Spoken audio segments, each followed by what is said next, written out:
Helen's hands shook as she clicked on Frank's laptop.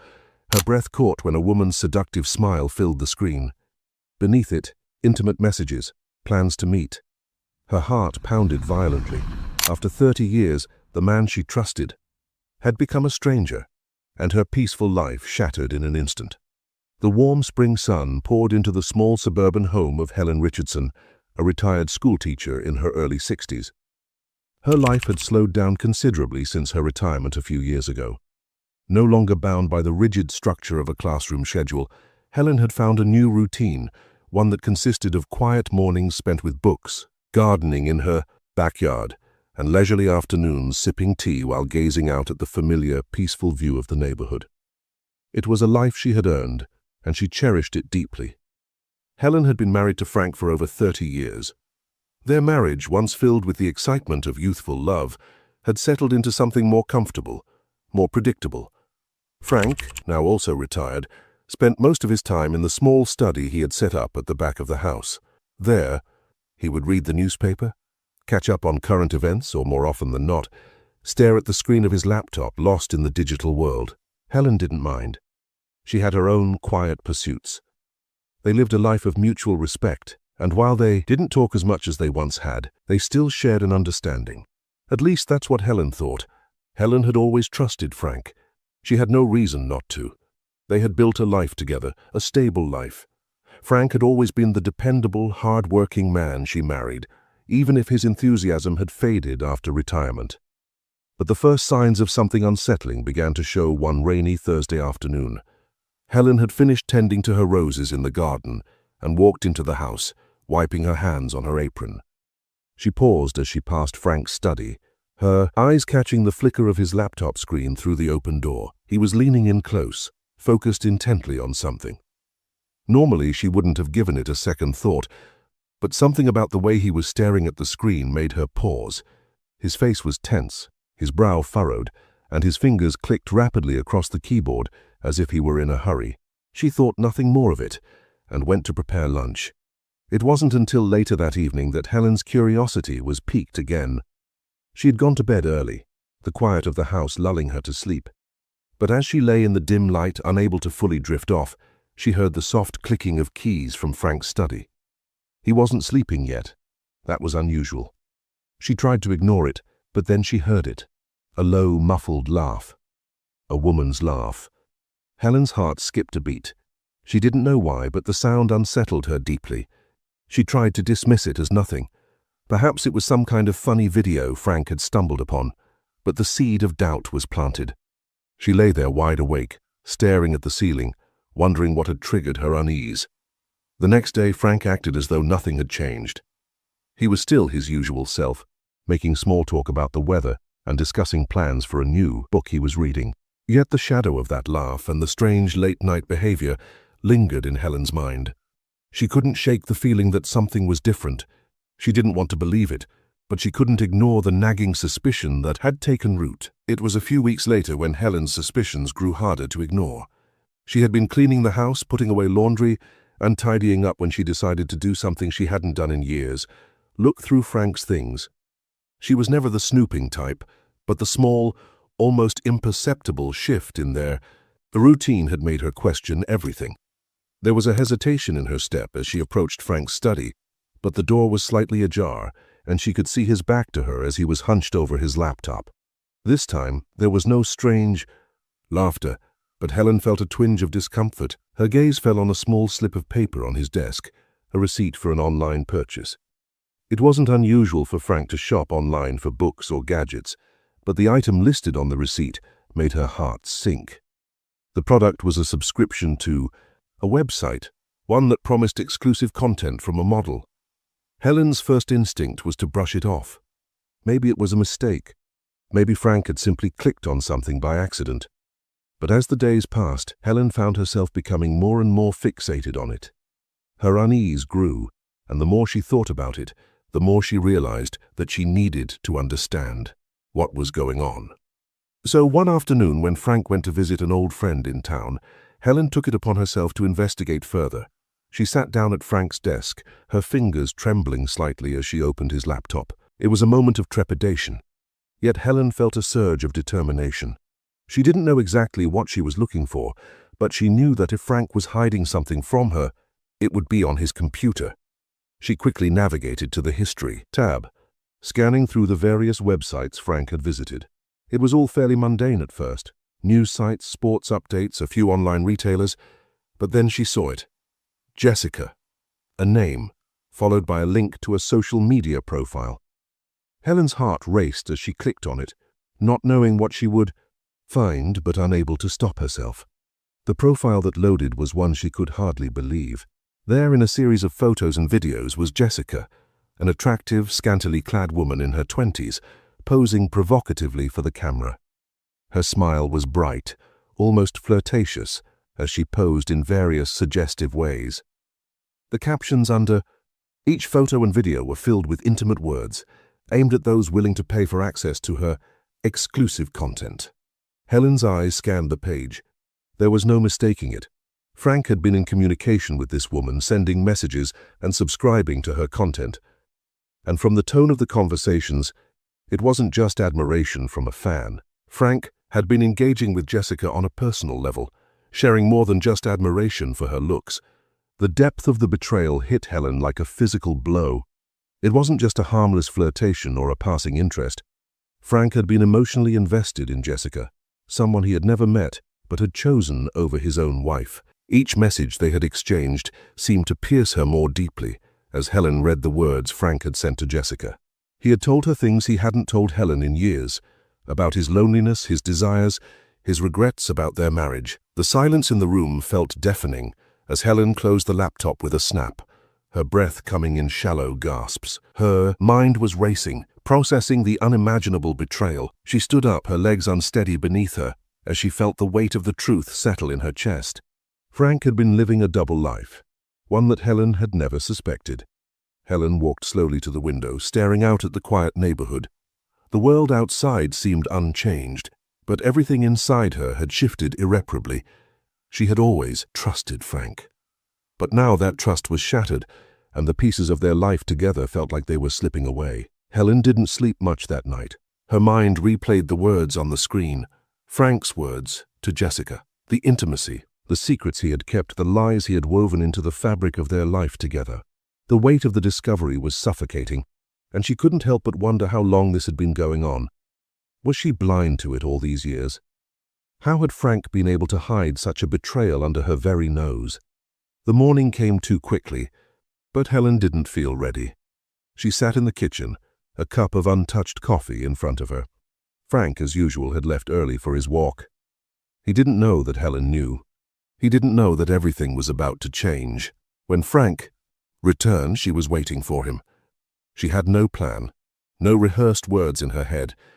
She only knew that she couldn't keep living with the lie anymore. As Frank walked in, the familiar sound of his footsteps in the hallway seemed louder than ever. He greeted her as usual, a soft, casual good morning, before setting down his bag and heading toward the study. It was then that Helen spoke. "Frank," she said, her voice steady but cold. It made Frank pause. He turned toward her, frowning slightly. "Is something wrong?" he asked, the concern in his voice feeling oddly out of place. "I found something," Helen said, standing up slowly. Her hand gripped the back of the chair, as if for support, but her eyes never left his. Frank froze, his face flickering with uncertainty. "What do you mean?" Helen didn't answer right away. Instead, she walked over to the counter and grabbed the laptop.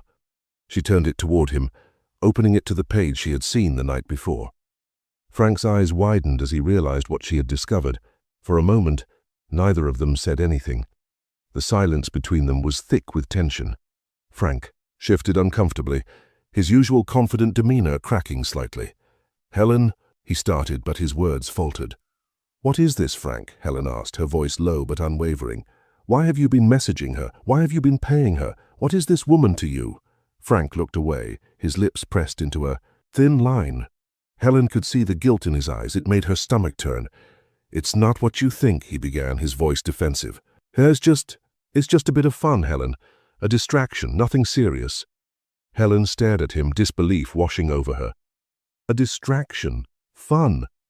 Frank, you've been having an affair with her, and you've been lying to me for months, possibly years." You've been talking to her, sharing things with her that you never shared with me. No, that's not— Frank's voice grew more frantic, but Helen cut him off. You've been spending money on her, Frank. Money that we don't have. You've been texting her, giving her your time, your attention, all while I'm sitting here in this house wondering where the man I married went. Helen's words were sharp, each one cutting through the air. Frank's face reddened, and he began to pace. I never wanted to hurt you, Helen. You've always been so good to me, but things changed when I retired. I felt invisible, like I didn't matter anymore. I needed someone to make me feel alive again, and she made me feel wanted. Helen's heart ached at his words, but the hurt only grew sharper. So you chose her over me, Frank.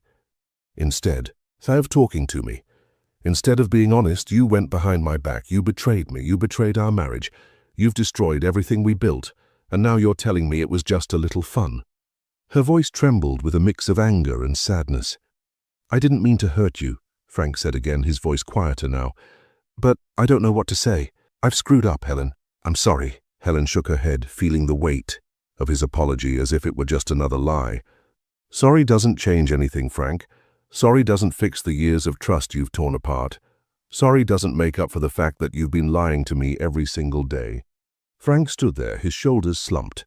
There were no more words left to say. The truth was out and the damage was done. It felt like a weight had been lifted from Helen's chest, but it was replaced by a crushing sadness. The man she had loved, the man she had trusted, was now nothing more than a stranger. She felt her throat tighten, but she held back the tears. I can't do this anymore, Frank. I need some time. I don't know what comes next, but I can't keep living like this. Frank opened his mouth to speak again, but Helen turned away. She couldn't bear to hear another empty apology. She didn't know what she was feeling anymore. Anger, betrayal, heartbreak. But above all, she knew one thing. She couldn't stay in this house, with this man, pretending everything was fine. She left the kitchen without another word, leaving Frank standing there, silent and broken. The following days were a blur of emotions, but the one thing Helen knew was that she couldn't keep living in the same house as Frank. His presence suffocated her. His voice, once so familiar and comforting, now grated on her nerves. Every part of their home seemed to mock her, a reminder of the life they had built together. But now, it all felt hollow, like it had been built on a foundation of lies. Helen moved into the guest room, a small act of defiance against the life Frank had tried to hide from her. She spent the days in a daze, her mind racing through the implications of everything she had discovered. Frank's betrayal wasn't just a random affair. It was a systematic web of deception spanning months, possibly years. And it wasn't just about Jessica. It was about the lies Frank had told her, about the emotional and financial investments he had made in this online relationship, all while their marriage slowly deteriorated. As the days wore on, Helen couldn't help but start looking more into Jessica's life. She didn't know why. Maybe it was for closure. Maybe it was out of anger, or maybe it was just a desperate attempt to understand the woman who had taken her husband's heart. She spent hours scrolling through Jessica's social media profiles, searching for any hint of the woman who had managed to seduce Frank. She found nothing spectacular about her, just a young woman using her body for attention, playing on the loneliness and desires of men like Frank. But then Helen found something that chilled her to the bone, another message exchange, one that Frank had apparently tried to hide. Jessica was talking about meeting Frank in person. The messages were more intimate, more urgent, as if the virtual relationship was about to move into the real world. Helen's mind raced as she stared at the screen. Was Frank planning to leave her? Was he planning to meet this woman? The feeling of betrayal was now more than emotional. It felt physical, as if a weight had been placed on her chest, suffocating her. The truth wasn't just that Frank had an affair, it was that he had been planning to leave her. He had made the choice to replace her with someone younger, someone who could give him the attention he craved. With this revelation, Helen felt a renewed sense of resolve. She wasn't going to let this go. Frank had made his choices, and now it was time for her to make hers. The days dragged on like a heavy fog, each one blending into the next. Helen felt numb, as if she were walking through a dream she couldn't wake from. Frank, for the most part, had remained in the background, giving her space, or perhaps sensing the inevitability of her growing resolve. He didn't push for reconciliation, though his occasional attempts at casual conversation now fell flat, swallowed up by the silent divide between them. Helen's emotions, once so familiar and easy, had become jagged edges. She was angry, devastated, and above all betrayed. But she wasn't going to let this define her life. She wasn't going to let Frank's lies ruin everything she had worked so hard for.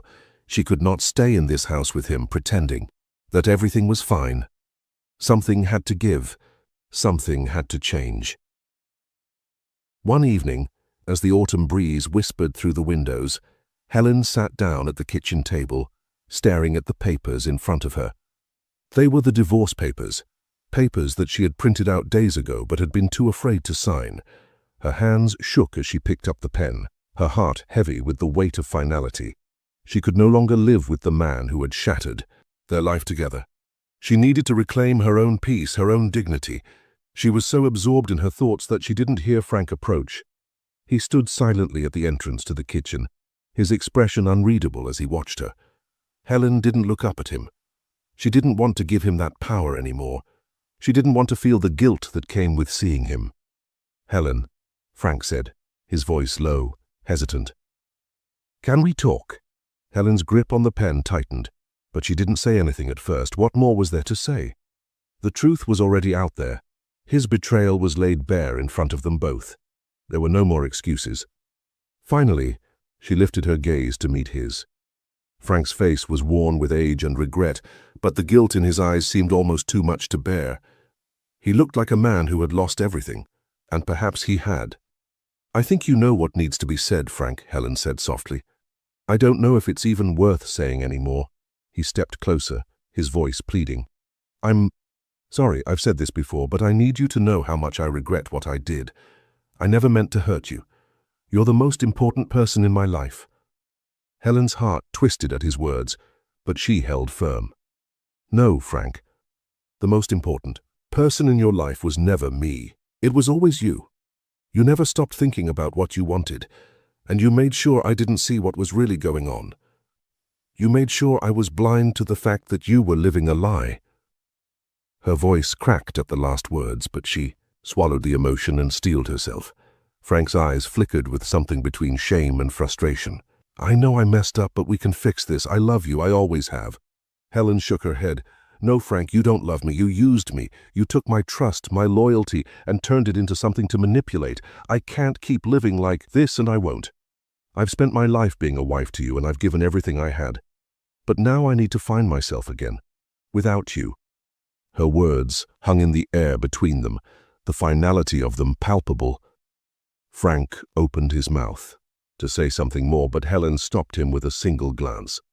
She had made up her mind. She wasn't going to wait for him to get it right. She wasn't going to wait for him to decide when it was time for him to change.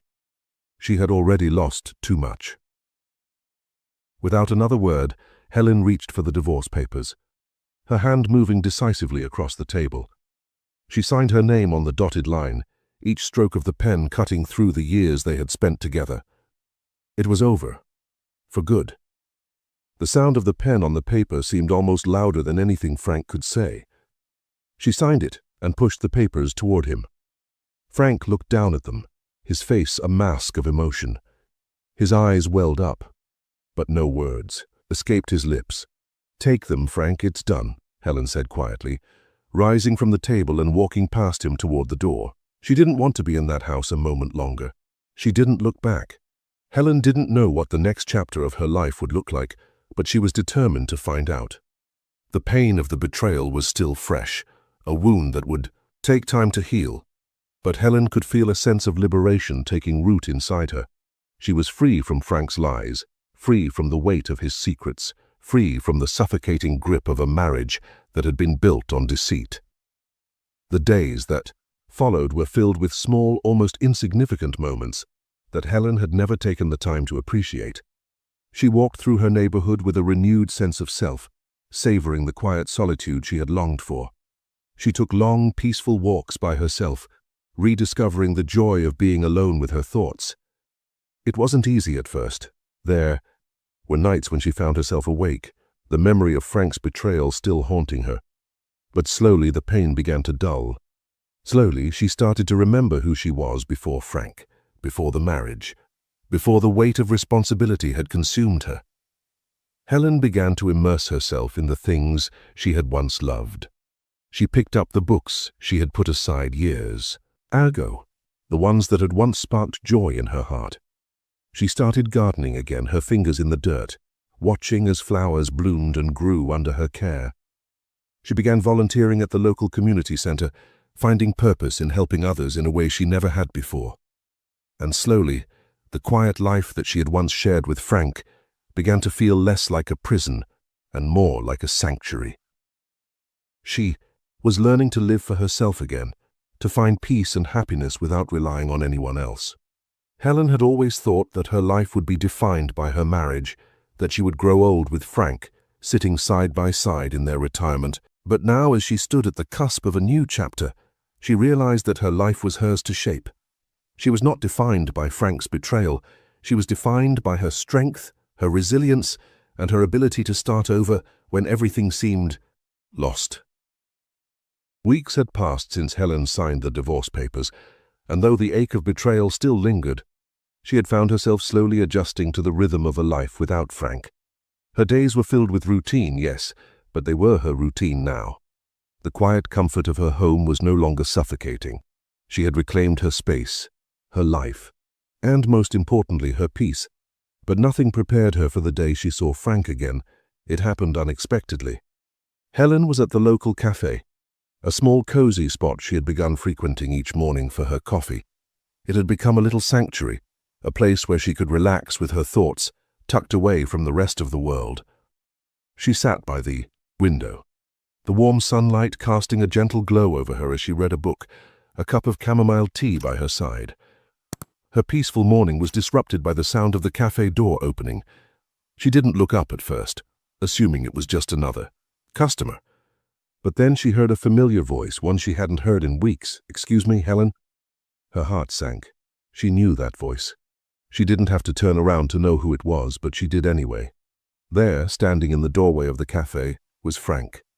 He looked the same as always, older, maybe a bit more worn down, but still carrying himself with the same air of uncertainty that had characterized his behavior since their confrontation. His eyes found hers, and for a moment neither of them spoke. The air between them seemed thick with unresolved emotions. Helen felt a wave of tension roll over her, but she remained calm. "What are you doing here, Frank?" Her voice was steady, but inside she could feel her pulse quickening. Frank hesitated for a moment, then took a few tentative steps toward her. He had a look of apology written across his face, but it was more than just that. There was an unease about him, a desperation. Helen couldn't place it, but she didn't want to engage with it. Not now, not anymore. "I know it's been a while," Frank said, his voice softer than she remembered. "I didn't know where else to go. I needed to see you, Helen." Helen took a deep breath, her hands clasped tightly around her teacup. "You shouldn't have come, Frank. There's nothing left to say." He nodded, clearly not surprised by her response. "I know, I've been thinking a lot. I realize now that I've lost everything. I lost you, Helen, and it's not just about the affair. It's about the way I've treated you for all these years. I've taken you for granted. I was selfish, and I can't undo what I've done." Helen's heart hardened at his words. She had heard them before, hadn't she? She'd heard these exact same apologies the night she confronted him. He had said the same things. He was sorry, he never meant to hurt her, he took her for granted. But now it just felt like a rehearsed script, a way to make himself feel better. "You don't get to come here and apologize, Frank," Helen said, quietly. "You don't get to walk back into my life just because you've had a change of heart. You don't get to undo what you've done." Frank's face flushed with a mix of regret and frustration. He stepped closer to the table, his eyes searching hers as if looking for something. "I don't expect you to forgive me. I need you to know that I've changed. I've spent these weeks alone, and I see it now. I see how much I've hurt you, and I'll never forgive myself for it."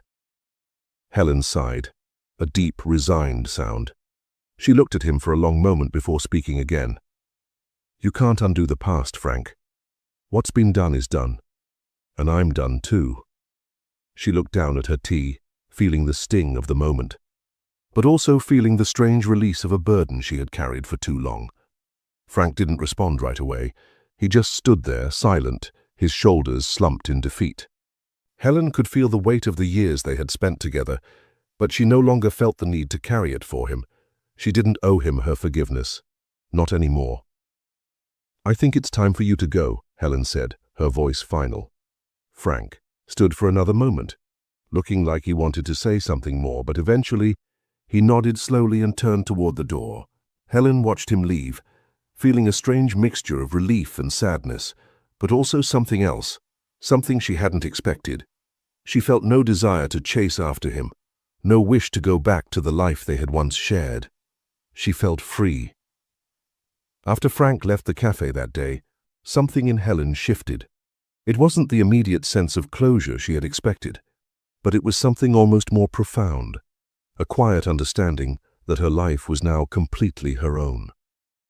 She didn't need Frank to define her anymore. She didn't need his apologies or his regrets. What mattered now was her ability to move forward, to create a life that was hers and hers alone. Over the next few weeks, Helen continued to settle into her new routine, but there was a newfound sense of purpose in her steps. She wasn't just passing time anymore. She had begun to invest in herself in ways she hadn't in years. She joined a book club, something she had always wanted to do but had never made the time for. She started taking yoga classes at a nearby studio, allowing herself the space to heal both physically and emotionally. And for the first time in a long while, Helen found herself dreaming again. Not of a life with Frank, but of a life that was fully hers. She also reached out to old friends, reconnecting with people she had lost touch with over the years. It felt good to laugh again, to feel the warmth of companionship without the weight of betrayal hanging over her. Helen had learned the value of her own company and had come to cherish the quiet moments where she could simply be herself, without the need for validation or approval. One evening, as Helen sat on her porch watching the sunset, she realized something profound. She had survived. She had survived the betrayal, the pain, and the heartbreak. She had faced her worst fears, and she was still standing, and she was proud of that. Helen no longer saw herself as the wife who had been betrayed. She saw herself as a woman who had reclaimed her life, who had found the strength to move on, and who was ready to face whatever came next. Months passed since that final conversation in the cafe. The seasons had changed, and so had Helen. She was no longer the woman weighed down by the betrayal of her past, nor was she the wife of Frank Richardson. She was simply Helen, the woman she had always been, but now with a deeper understanding of herself. One Saturday morning, as the golden light poured through her window, Helen found herself standing at the threshold of something new. It wasn't the kind of new that came with grand declarations or promises. It was quieter, subtler, like a soft, unfolding bloom. She had spent the morning sorting through her things. The house felt different, emptier now that Frank was gone, but it was a good kind of empty, a peaceful one. The furniture was the same. The walls were adorned with the same paintings, but everything felt lighter, as if the air itself had shifted in Frank's absence. It was her home again. And now, as she gazed at the old furniture, she realized that it might be time to move forward in other ways too. There were still mementos of Frank scattered about the house, photographs, gifts, letters. A part of Helen wanted to toss everything into a box, to throw it all away and erase it. But another part of her wanted to hold on to the memories, not out of sentimentality, but as a reminder of the life she had built and lost. Frank had been a part of her story, and while that chapter was closed, she didn't need to erase it entirely. She simply needed to accept that it was part of her past, not her future. She set the framed photographs down on the kitchen counter and began to make plans. She called a local real estate agent that afternoon. She didn't need to sell the house, but she was considering a new chapter. Maybe it was time for a change of scenery, perhaps a move to a quieter part of town or even a new city altogether. The world was wide, and for the first time in years, Helen realized that she could go anywhere. Later that evening, she found herself at the community center where she had started volunteering. The center had become a haven for her in the last few months. It gave her a sense of purpose that she had been missing. As she chatted with the other volunteers, she found herself laughing and connecting with people who were supportive, kind, and genuinely interested in her well-being. They didn't know her as Frank's wife or the woman who had been hurt. They knew her as Helen, a woman with a kind heart and a new lease on life. And for the first time in a long while, Helen felt something deep in her chest. Hope. The kind of hope that didn't come from a romantic relationship or the promises of another person. This was the kind of hope that came from within herself. The realization that she could stand tall, that she could be happy alone, and that she was worthy of all the good things life had to offer. And that wraps up today's story. Now we want to hear from you. Where are you watching from? Drop your city or country in the comments, and let's see how far these stories reach. If this story moved you or gave you chills, give it a like, share, and subscribe for more powerful stories. One last thing, rate the story from 1 to 10 in the comments. Your feedback helps us bring you even better ones next time. Thanks for watching. We appreciate you being part of this storytelling journey.